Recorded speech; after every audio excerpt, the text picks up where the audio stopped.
guys, welcome back to my channel. Today is the comeback of reading subscribers' scary stories.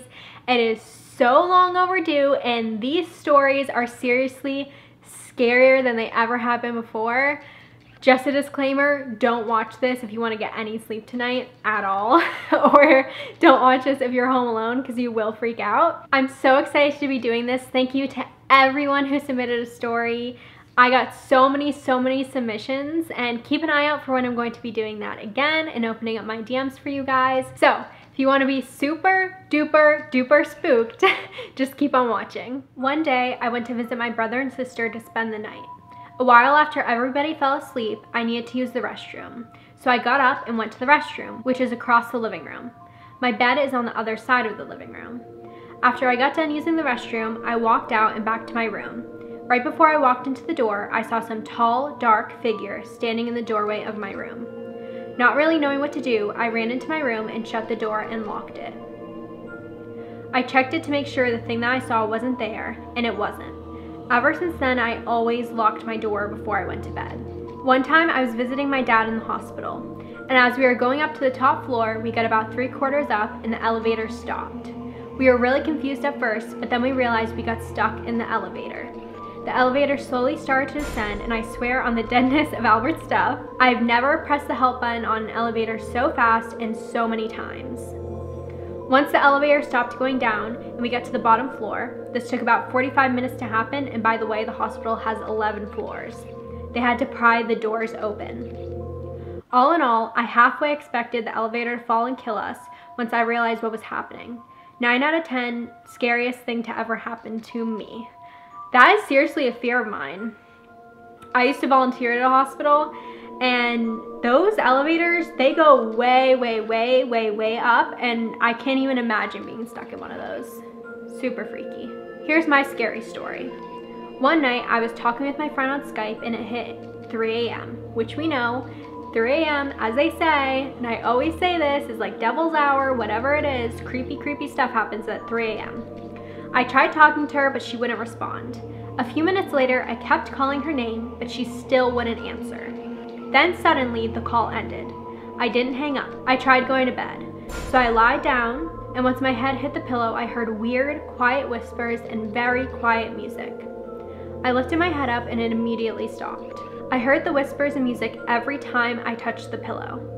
Somehow I fell asleep, and the next morning, as I was getting ready for school, I saw something in the crack of my bedroom door. It was like a black figure. If I looked at the door, it wouldn't be there. I only saw it in the corner of my eye when I walked by my bedroom door.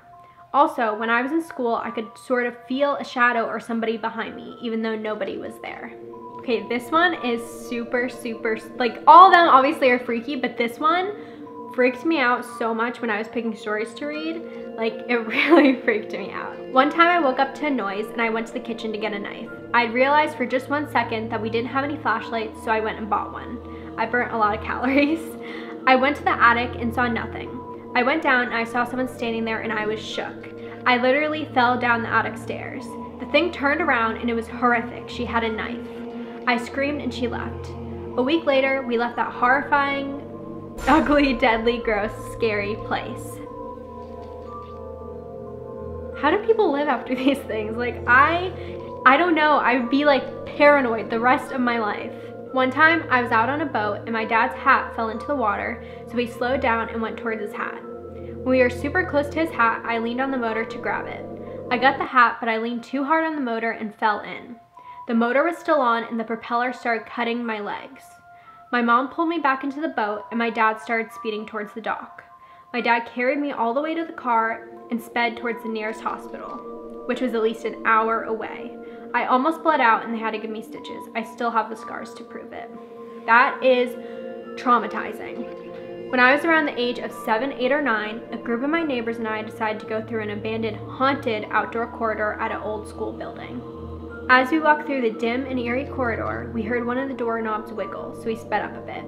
An older kid who was with us, just to scare us, yelled. And as soon as he yelled, we all heard a window shatter and a door slam behind us. So a week later, we decided to go through it again, but then we noticed there were broken light bulbs and dry blood at the entrance. Though that didn't stop us from going in again. This time, when we went through, we heard someone hitting random keys on a piano, and then slowly, the sound of someone banging on a door crept up and became louder and louder as we ran to the end. I'm not sure if all of this was a prank to scare us, but I thought it was pretty terrifying. That would be a very, very well thought out prank if that was a prank, but don't put yourself in that kind of situation. That's so freaky. It's like you're asking for something scary to happen to you. My scary story is that I was sleeping over my cousin's house for 2 nights and I heard footsteps. I'm not really sure if they were footsteps, but they sounded like thumps getting closer to the room I was sleeping in. A few minutes later, after the footsteps had stopped, I feel like I faintly heard my name in a lower pitched voice. It scared the crap out of me, so I couldn't sleep until later that night. When I woke up the next morning, I ran to my cousin and I told her what had happened. She told me she experienced the same thing. We still don't know if what happened was in our heads, but it was extremely creepy. I doubt it was in your heads if it happened to both of you at the same time. So freaky. Anyway, guys, that's it for part 3. It's part 3, right? I think it's part 3 of reading subscribers' scary stories. You guys freak me out so much that I'm like waiting for something paranormal to happen to me now. Be on the lookout, like I said, for when I'm ready to open my DMs again for more scary stories. You guys are awesome for continuing this series. It really only continues because you guys keep sending stories in. So thank you so much for watching. Don't forget to like and subscribe and follow me on my social medias, which are down below. And I will see you guys next time. I hope you get some sleep tonight. Bye.